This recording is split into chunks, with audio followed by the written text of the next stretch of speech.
TheHellfridge. Take it away.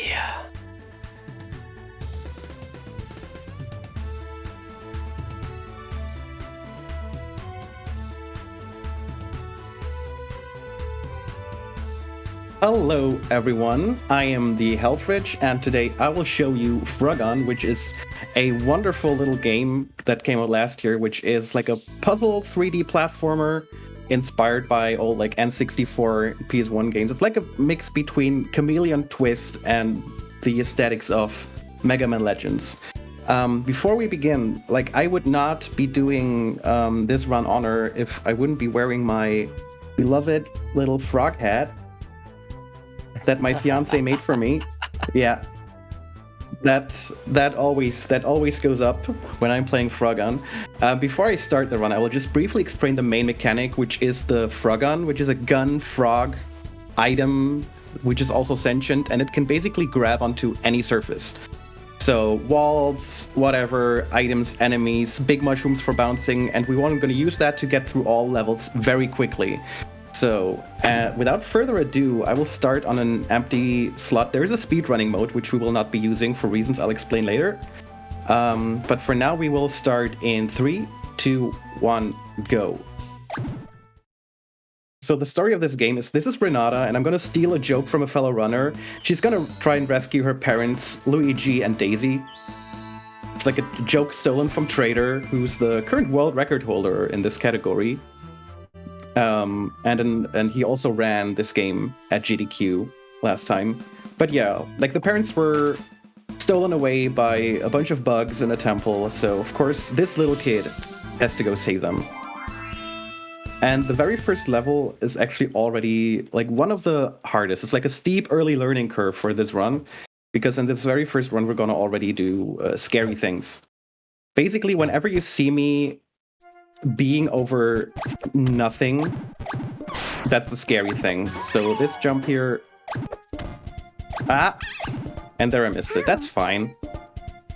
I'll just do it again. But like this is already showing you everything you need to know about this game. How? That you are gonna have to do risky things if you want to be fast. And now, of course, I am suffering from marathon luck, which does happen. I was gonna say like how, there we go, funnily consistent I got at this trick over the time, since I've been playing this so much, but yeah. Look at this Yoshi imposter, yeah. The Frogun does look a bit like a Yoshi. That's absolutely a thing. But yeah, the majority of the game will consist in us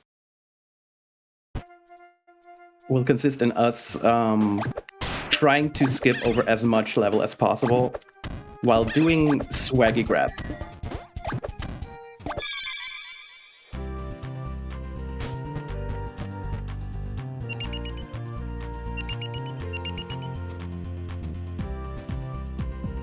So, next level we're gonna see ledge grabs. There is a thing in this game called ledge grabs, where if you jump and if you shoot the gun at the exact right moment, you can grab onto like this. You can grab onto like any upper level surface and get right on top, which basically acts like a double jump. Like you can get onto platforms that you usually cannot get to. There we did like a little risky jump to get over there. We can actually stand on the arrows above the doors, which also makes a lot of platforming really fun. Like anything that is architecture can be used intentionally or unintentionally to make things go fast. Like another thing that's there besides ledge grabbing, you might have noticed that we can shoot our gun in the air. We can shoot the Frogun in the air twice, exactly. And the fun thing is that resets if you like latch onto a surface. So basically we can just infinitely climb up walls. Like you always gain a little height if you time it right, and just infinitely like latch onto these walls, which makes very risky things a bit less risky and allows us to do things safe, do things fast. this here is a checkpoint. Like, each level has several checkpoints. The good thing is, on one hand, it's a checkpoint, so it resets you if you die, but it also fills up your health, which was important here because you saw me just damage boost over this waterway, like past this waterway, which is just too slow to take the normal route, so we're just gonna run on some spikes. Because it's important to note, Renata cannot swim. Like, falling into water is instant death. So this is Jake. Jake is a very important character in this game. He's like the rival of Renata. Normally we're gonna like go through the level and activate a cutscene, and then we're gonna have to race him, but we can also just go through this door and end up at the end of the level and just like ignore Jake. The thing about this is, usually you're supposed to race through the level, be faster than Jake, and you cannot collect all of the items in the levels in that time slot. So at the end, after you won the race, you're supposed to go through the door and then get all of the items and then finish the level. However, we can also just like go the door the other way, the other direction, and have it be way faster. Maybe we are gonna see Jake eventually. I will keep you in suspense whether Jake and I will ever have a race. But for now, this is the first boss, who's called Prickly. The names of everything, like they're very descriptive, which I appreciate. The flies, the little flies, you know what they're named? They're named Flyboy. So you know that the naming conventions here are very like on point. Prickly bounces a lot, and he's actually the only boss that can really troll us over, which he already didn't. So if you've watched carefully, you know that I have to get these flies, wait for him to be dizzy, and then shoot the fly at him to do damage. In the first cycle, he only does one bounce, and with every bounce, a Flyboy comes down. However, the Flyboys, as you just saw, can be killed by the boulders coming down.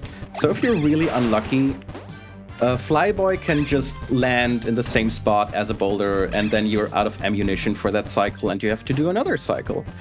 Well, we don't want to do that. But yeah, 4 hits, and that's Prickly done with. It's like good World 1, barring some starting troubles in the very first level. So you might have noticed that there's a lot of collectibles in this game. There's coins, there's like weird skulls and emeralds and notes. We generally don't collect that unless we're in this level or one other level. I'm gonna collect these green gems. I think I have like, actually not sure if I have auto aiming turned off. Gonna get into that later. Anyway, I'm gonna get these green emeralds, which are called emeralds because they fill out the eye sockets in the little emblem that I collect at the end of each level. And the reason for that is you might have noticed a chest on the hub world. And these chests, they have goodies in them, which can be hats, like decorative stuff for Renata, but also health upgrades. So I'm gonna it didn't take much time away, so I'm just gonna get that health upgrade, and now I have 1 more health. And having more health will become important later. Swaggy level, hopefully. This is one of my favorite levels, probably one of everyone's Frogun runners' favorite levels, because you turn around, you go over the gap, there's the goal. Just why play level if you could play not level? Yeah, I'll quickly check if I have auto-aiming turned off. I have auto-aiming on. This game has an auto-aiming function, and I'm gonna switch to auto-aiming in a couple situations. If it's turned off, you can shoot more precisely, which is useful if in your route there's like a lot of enemies. That was a very difficult jump, and I'm very happy that it worked out. If it's turned on, it automatically locks onto the next unlockable thing, basically. Which is distracting if you want to hit a certain thing. I'm gonna wait this cycle. Usually you can do this jump, but I'm just gonna wait it out to do this. And the jumps like these are really what the Frogun speedrun is about. Just like find big gaps and find a way to like just get over there and skip as much of the level as possible. But yeah, for a few levels, I will actually turn on auto-aiming because it will just make some risky strats much safer.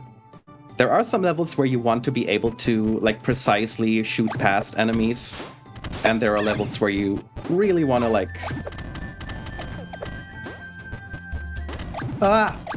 That's unfortunate. This is a very tricky level for the simple reason there's a cycle. At the end of this level, there's an elevator, which is running on an 11-second cycle.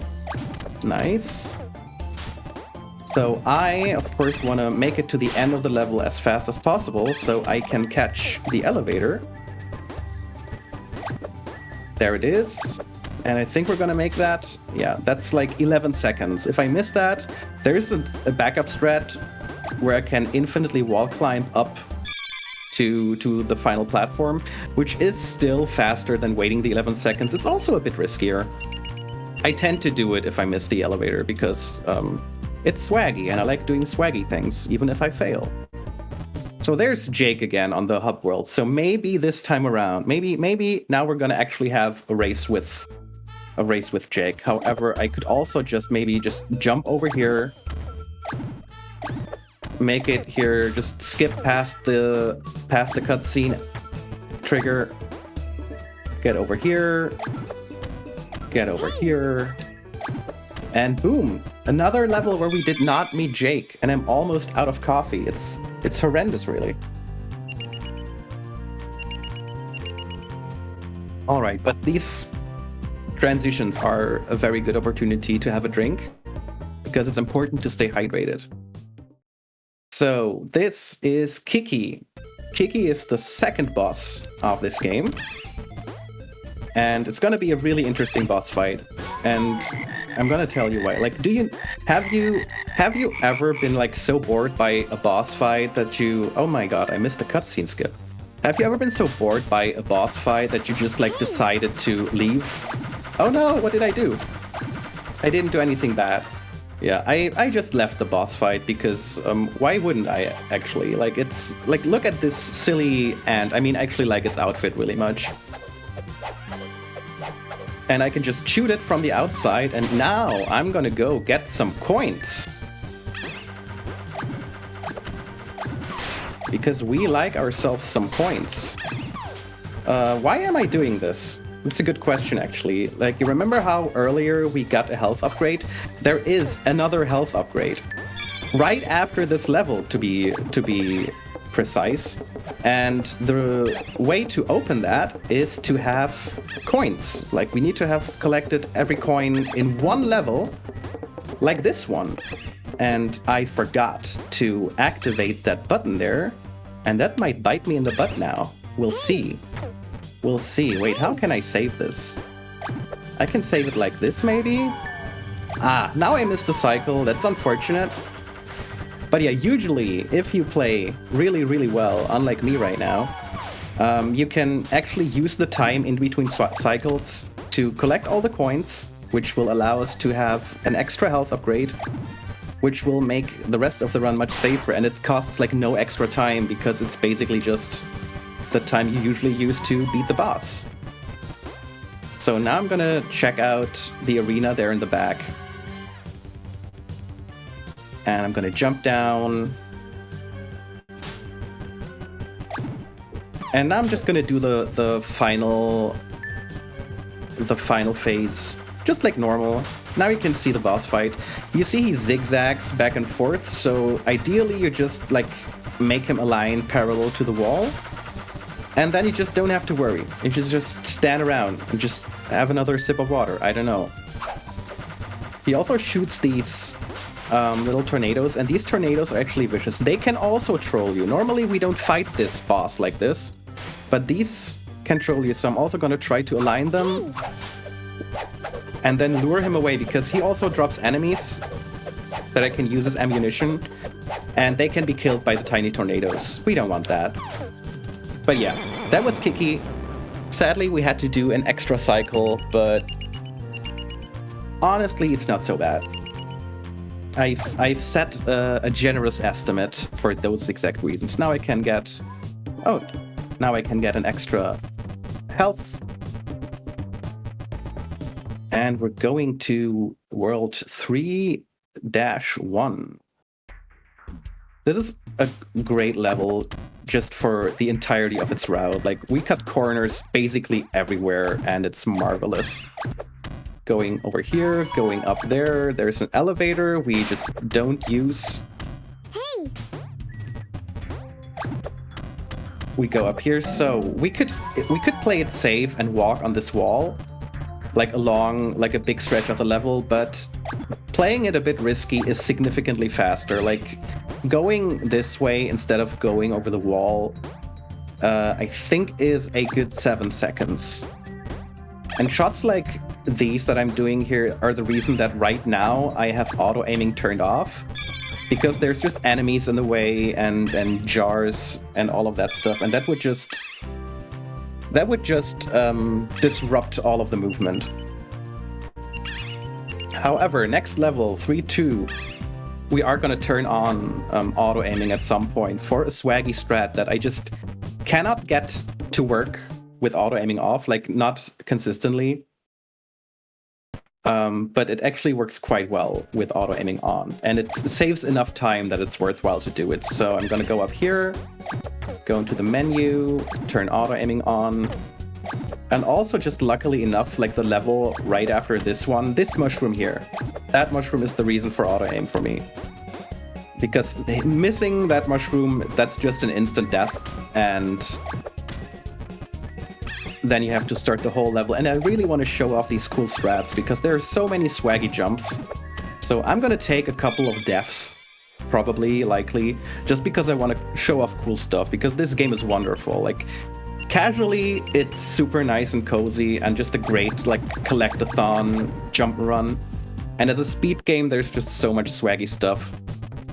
So many butt-clenchy, like, frame-perfect, jumpy situations. So yeah, luckily in this level, you also can benefit from auto-aim being on. And this is one of my favorite levels because it has one of my favorite tricks. It might be one of my favorite tricks because I think I found it. Hey! At least I don't know if anybody did it before I did it.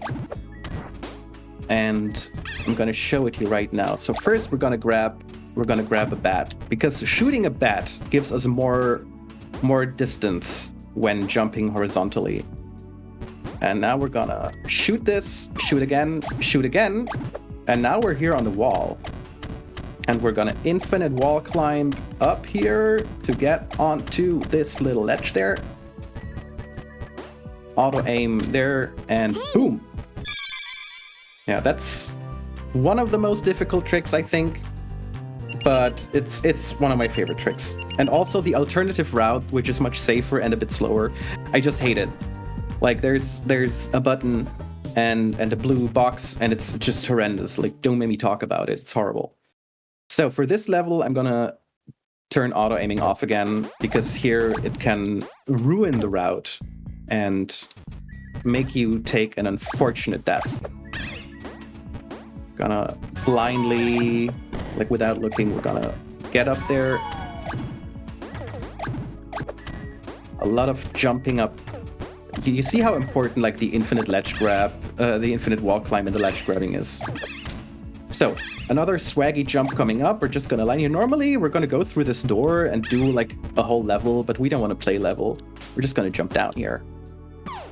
And attach to this, like, conveniently placed column there, and just, like, grab over there. Sometimes you can still, like, make noises with the A button after you finish the level. I have no idea what it depends on. But yeah, so we're playing on a new save file instead of speedrun mode, and the reason for that is this level. In the beginning, you can soft lock the game, and we're gonna see if that happens. We didn't. Like, you can actually soft lock your game here if you activate the cutscene in a bad way. Swaggy strats.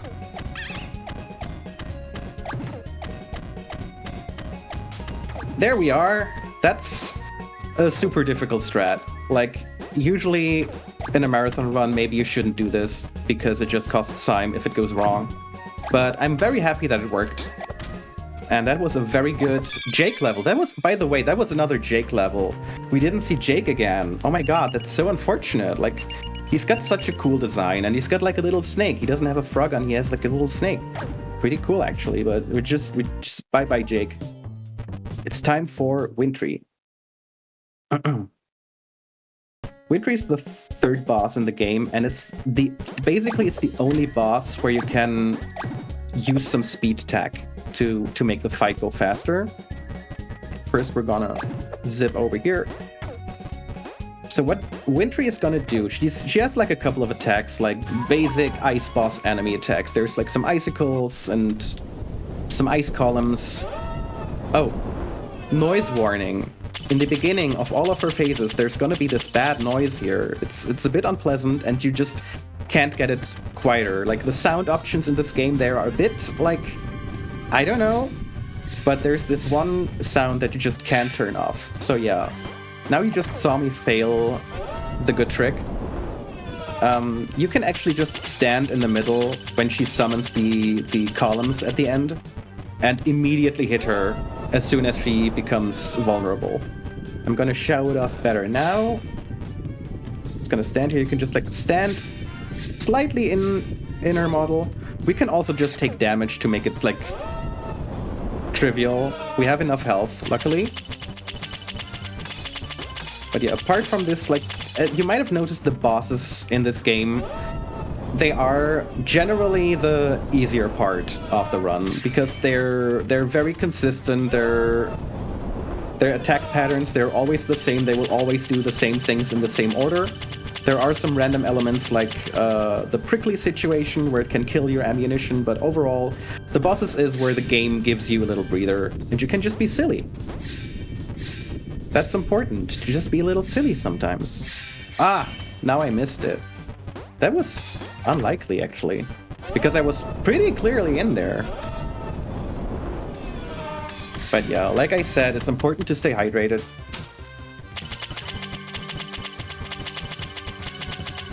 So one-handed Frogun speedrun when? So I think this is the final phase. There's gonna be more of these. As you might have noticed, I can just use Wintry herself as a shield against her projectiles, which is nice, I suppose. But yeah, one final set of columns, and then that's it for Wintry. And I would say so far this run is going quite nicely. Like, a couple unfortunate deaths, which is expected, I suppose, but yeah, overall, this is a good time. We're halfway through the game. This world was World 3, so there's a total of 6 worlds, plus a bonus world that we will not visit in this category. So coming next is Steep Descent, and it's a really cool level where it wants you to go down, and instead of going down, we're going down fast. So there's a death plane here, but we're just gonna jump over it. There's another death plane here, we're just gonna jump over it.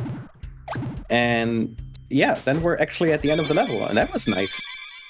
I swear to you, it's a super nice level if you look at it, but you gotta have to get the game for that. I will not show you all of the cool levels.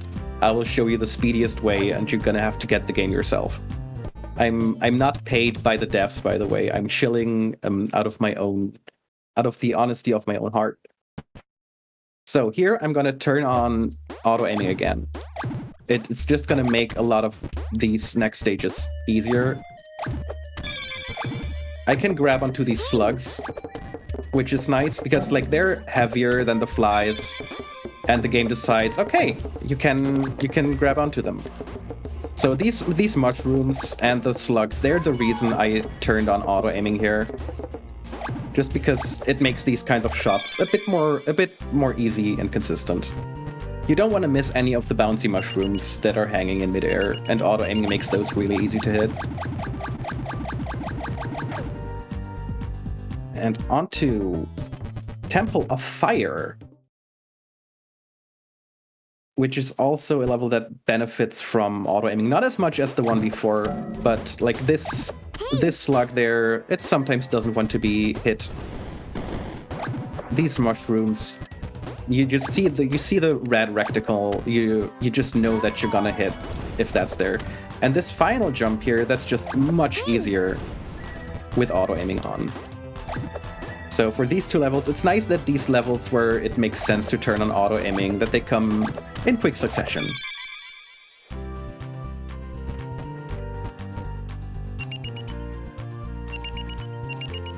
However, coming next is the level with probably the most difficult trick in this entire category.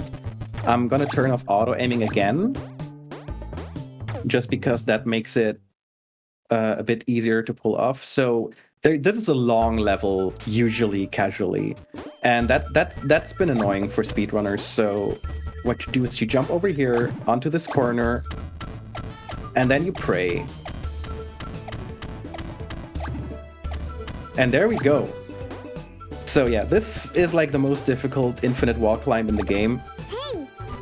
And it basically skips a good 20 to 30% of this level.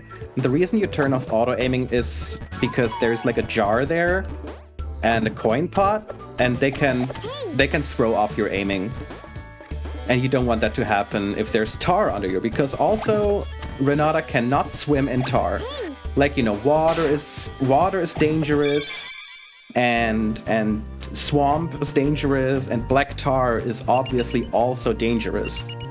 And as you would assume, lava would also be very dangerous to a small child, right? Because it's lava.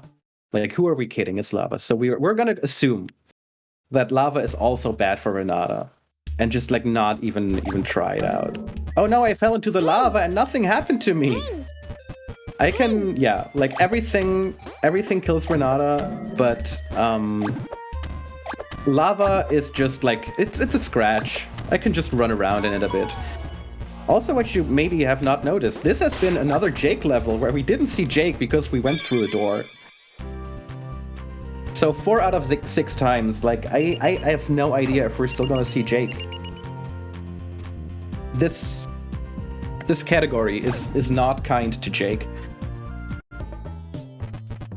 But yeah, this is 4-6, which is Jake who? Yeah, I don't know. Jake who? Who is this Jake? This is one of the swaggiest stages, in my opinion, because we're gonna do this here. Just like use the lava, like attach to lava with your frog gun thing. And I don't know, walk a bit on lava. I don't know, it's very swaggy. I love it. I'm gonna take this checkpoint for safety. Torty2 does know me, by the way. Like, shout out to chat. Torty2 does know me because she is the person, the lovely person who made this hat. So be nice to her. This is Scorchy. Scorchy has a super cool design. Like, look at those sunglasses. Look at those spiky wristbands. Look at this whole attitude going on here. But sadly, he's a bit of a pushover. He spins fast. He's then a bit tired. I mean, relatable. Just like out of tiredness, he just bumps his head into the ground. And then he hits me, which is not supposed to happen. I just called you a pushover. Stop beating me. We're relatable. The bosses are all super relatable. It's just like an ant that's obsessed with the 80s. It's a rock and roll dragonfly. There's like, next up, there's gonna be like spoilers. There's gonna be like a goth girl, witch, Wicca person, which is spider. I don't know. They just have this 40-hour work week. Yeah, they just gotta protect this temple here. Kidnap parents, apparently. But yeah, like sadly, like this boss is probably the most monotonous. Oh my god! Unless he gets stuck on these things, because he has 3 attacks, I think, 4. And he actually, like, I feel like this boss gets easier throughout its runtime. Like in his 3rd phase, he only does the very slow flying attack, and so it's just like, yeah, I can jump over it. But this is a good time to shout out games where you can do this. Like, I like games where you can jump and over the course of that jump do like a 380 in the air. Like, another notable example of that would be Kingdom Hearts, where you can also do that. There you go. Alright, this is the penultimate phase. We're just gonna get one more, and then we're also done with Scorchy. After Scorchy comes World 5-1. 5-1, like starting with 5-1, that's where runs die. Basically, everything in World 5 is scary and is there to kill you and takes a lot of time if you miss it. It is also home to some of the coolest and swaggiest strats in this entire game. So I'm in a bit of a love-hate relationship with World 5. But you are definitely gonna benefit from the magic of that world. So one final hit. I actually lost 3 health in this boss fight, so maybe I should not be so boasty about the difficulty of the bosses.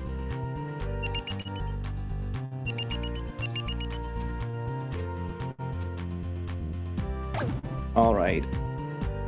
Oh no, maybe I should, like, if you want to speedrun this game, one important trick is like pressing the right direction on the world map so you go into the level that you want to go into. Like, I'm spilling all of the secrets of the community here.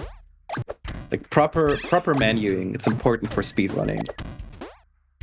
Another blink it and you'll miss it level where you just big gaps, get over it, finish level, be happy, stay hydrated. So after the next level, like I will now, for the final time, I will switch the control and turn on auto aiming, because for the rest of the game, we're only gonna benefit from auto aiming. Yeah, stay hydrated. It's so important. This is a level that I hate. Everything in World 5 is just out to get you. You saw those spiders. If you grab onto them and then they decide to leave before you arrive at them, you're just gonna fall to your death. And they're on the cycle, so like these spiders are one of the many reasons that World 5 is out to get you. I mean, oh, I fell down here.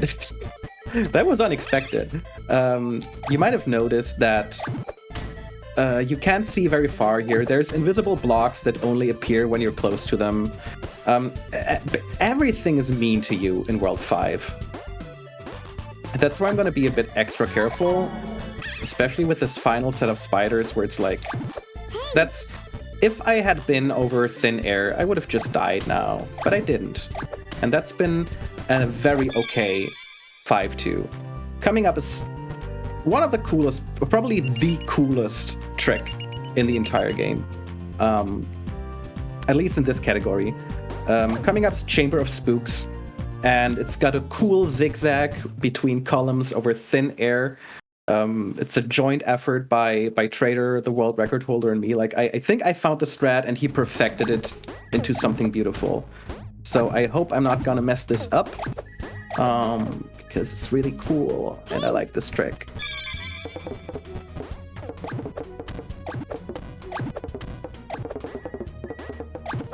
Ah! I missed it on the final stretch. That would have almost been beautiful. But I'm gonna attempt it one more time, just because it's a cool trick and you deserve to see that. And I think my time is fine so far, so I think I can afford second attempt. There we go. Yeah, that's Chamber of Spooks, which is just the swaggiest level. Nice. That went nice. Like, didn't you like how that was absolutely first try? I think that was first try.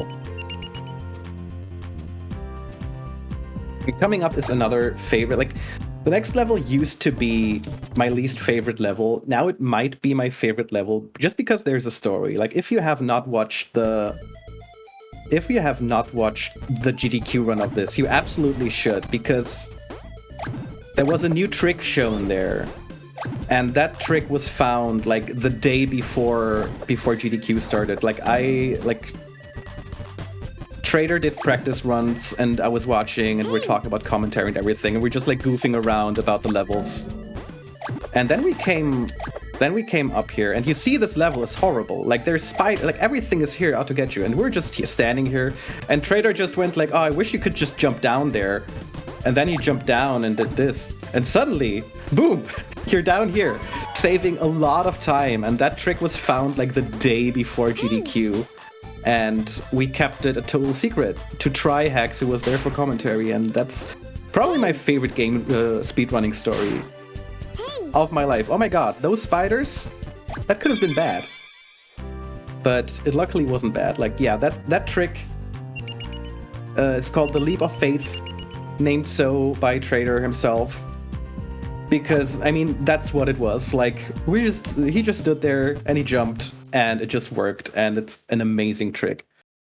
So, Jake level number 5. I don't think we're just gonna see Jake anytime soon. I think, oh my god, there's Jake! That's Jake. He's got his own theme music. However, even though the race has started, we're still just gonna go to the end of the level and go through a door. Like, that's just what we do here. I'm sorry.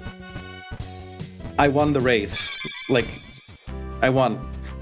Sorry, Jake. But yeah, that was Jake. That was his appearance. That was the extent of his contract.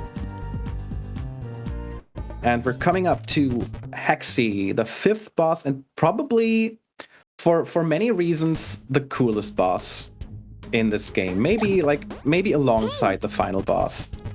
Hey! But first we're gonna have to get through a bit of level, which is being a bit mean to me. I'm gonna play it a bit safe. Usually I would go up there and risk getting killed, but we're gonna play it a bit safe here because these final stretches, they tend to be a bit tricky. Like this section is also why I generally, oh no, have auto-aiming on here. But yeah, luckily I got that safety checkpoint there, so we're gonna give it another go. Or maybe I'm just gonna take this alternative route. Hey! Which also works. And it's pretty safe. So yeah. This is Hexy. I'm really, somehow, normally you can skip these cutscenes. And if you press the start button early, it just immediately goes into the boss fight. But I somehow have problems missing that now. So look at this psychic ball of magic. I'm just not doing anything. Oh my, what happened there? Usually that ball is supposed to follow you through the arena and hit you, and you can just ignore it. You can just not get hit by it if you do nothing, basically. The lore reason for that I completely did not make up myself, like it's canon, trust me, don't look it up, is that Renata's psychic powers are just much more powerful than Hexy's, and she's just focusing on the ball to not get hit by it. And I think that's a pretty good explanation. So, the rest of Hexy's attacks, you see Hexy is using a lot of magic. She's using water waves. She's using this icy wind that is sadly not very effective because you can just go past it and not get hit by it. There's a lot of elemental magic going on. The design is really cool. And of course, it's got this. It's just this is also, I probably said that a couple of times now, but this is also one of my favorite tricks in this game. Just the fact that this is possible. It's a very satisfying way of cheating the boss.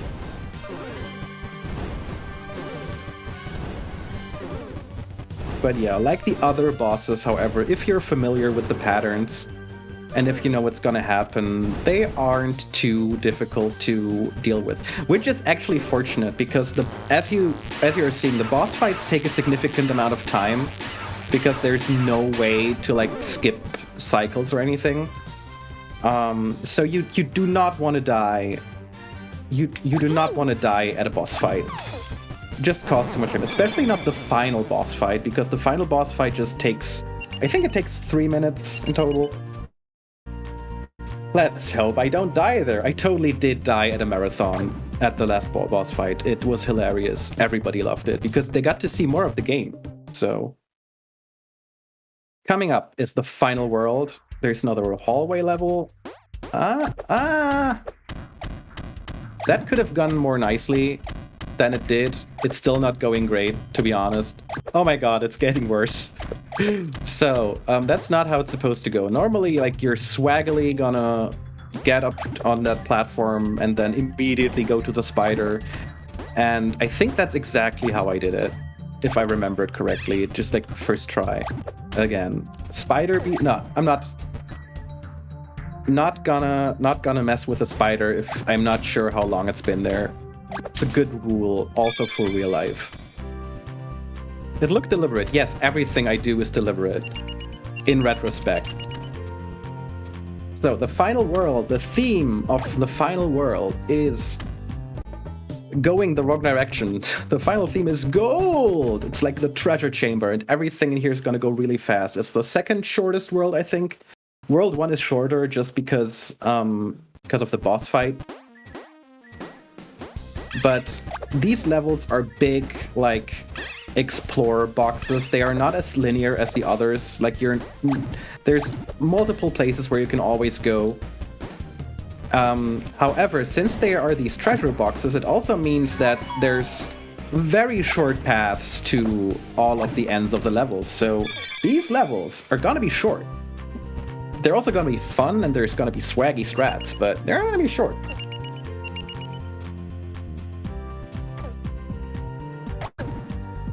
So beyond this, like, this is the any percent category, and recently there's been a new category that was basically started right after GDQ called SNES. Coming up is a swaggy jump. And we're going to use the stalling here to get onto the other column. And then we're going to damage boost with this spiky boy. We're going to damage boost with this spiky boy, or not. And yeah, make it to the end. There's another category called SNES, which does not stand for Super Nintendo Entertainment System, but for speed metal, notes, emeralds, and skulls. And it's basically finishing the game and getting all the collectibles, except the coins. And that's a new category, which is also super fun to run.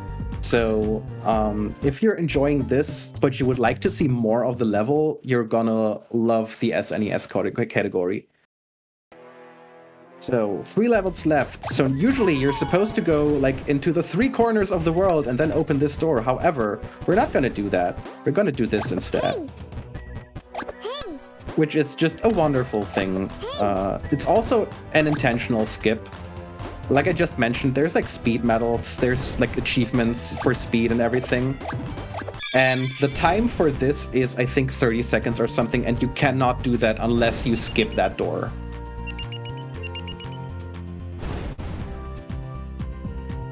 So it's time for the final Jake level. And you might not be surprised, but we're not gonna see Jake. He had his moment, but we're just gonna, like, the door is already there. It's basically, it's asking us to go through it. There's a big arrow and everything. That's obviously the place that I needed to go. So sorry, Jake, he had his time to shine. In World 7, there are 2 levels where you get to play as Jake, so, like, I'm not trying to give you more reasons to buy this game, but I am trying to give you more reasons to buy this game. It's a good game. And coming up is Beelzebub, the final boss. It's tricky level, but the big part is definitely the boss fight and not dying to the boss, basically. Because that's just a pain in the butt. And this, even though this is a rather short level, it can trip you up. Like, especially if you're on a good pace. You don't want your nerves to get to you. You really don't.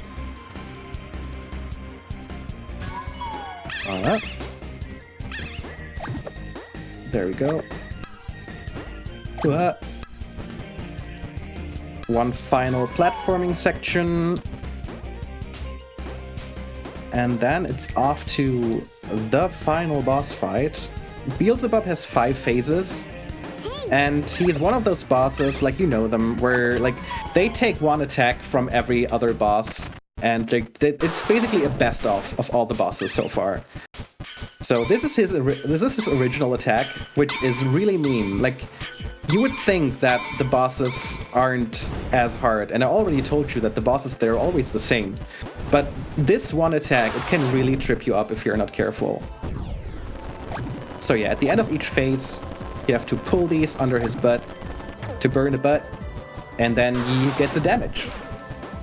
But yeah, these attacks, they can trip you up if you have them in a weird pattern.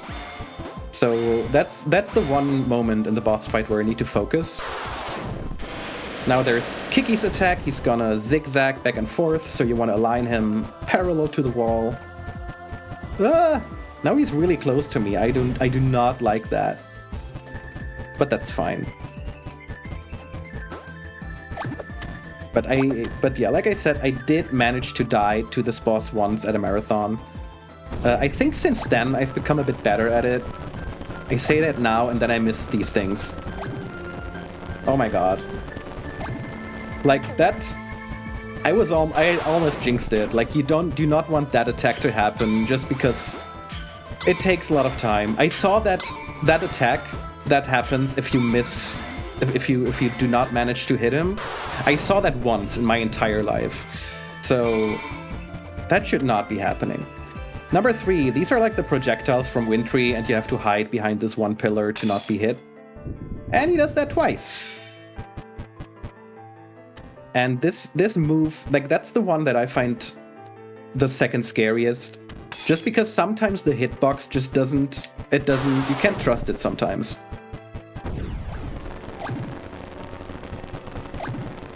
And you get hit even though you're pretty sure that you're standing behind that column. So we're already in phase number 4 out of 5, and so far I haven't been getting hit, so that's nice. So, chat, there's a question. Do you want me to cheese the last attack or not cheese the last attack? You can decide now. If I see, like, cheese, yes or no. You can decide now, because we're almost at the end of this wonderful little game.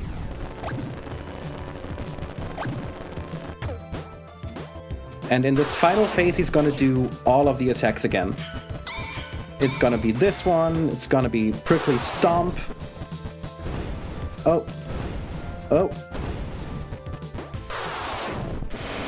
He's gonna zigzag again, but there's also pillars! We don't like that. There's gonna be the fire whirl. Oh no, there's also the ice of Hexy, right? The wind and the fire. Just gonna jump all over it. And then it's time for the final attack. Chat couldn't decide whether to cheese or not. I have 5 health, so I'm not gonna cheese. I'm just gonna take it. Like a bee frog girl. You can actually just stand in the corner and the attack will not hit you. But, oh, where's the thing? There's the thing. Give me the thing. And time is when I get out of the menu there. And time. And that was Frogun. We beat Beelzebub. We're gonna save our parents, Daisy and Luigi. Jake! There's Jake! Such a hero, Jake. Good Jake. If you liked what you saw, you can get this game. I think it's $15 on Steam. It's wonderful. I think it's also on Switch and PS4 and Xbox probably as well. If you want to speedrun this game, I absolutely encourage you to do so. We have a Discord. You can find a link to the Discord at speedrun.com/Frogun. There is a tech document where we explain all of the tricks in this game and how to pull them off. We have a lovely little community on Discord where we share strategies and talk about the game. Shoutouts to, like, I probably should have a list for shoutouts. Shoutouts to my family. Shoutouts to the Frogun Discord. Thank you to Pixel Perfect for having me play this game because it's a wonderful game. Thank you to people that I like. If you are watching and you know who you are, then I mean you. And I think I'll see you again in a couple of hours where I'll be playing Lunistis, which is another lovely indie game based on N64 PS1 platformers. I think there's a theme here. So I will see you then, and until then, I wish you a pixel perfect day. Yeah, he said it! He said it! Yes! Thank you, Hellfridge. That was an awesome run. Although, let's get some shout-outs for Jake. There was so much skipping Jake. Poor Jake. I feel sorry for Jake. That was an amazing run. Thank you so much for showcasing that. And yeah, we look forward to seeing you back here with Lunastice in a few hours. Don't go anywhere, folks. We've got loads more. I mean, that was only run number 2. Of course, we've got loads more runs to go. Coming up next on Pixel Perfect, we are switching over to the Wii U with SM MIDI running Wii Play. Don't go anywhere. And I'm going to do one other quick shout out because I don't think I'm ever going to get this chance to shout out again. Shout out to my mum who's in chat. Woo!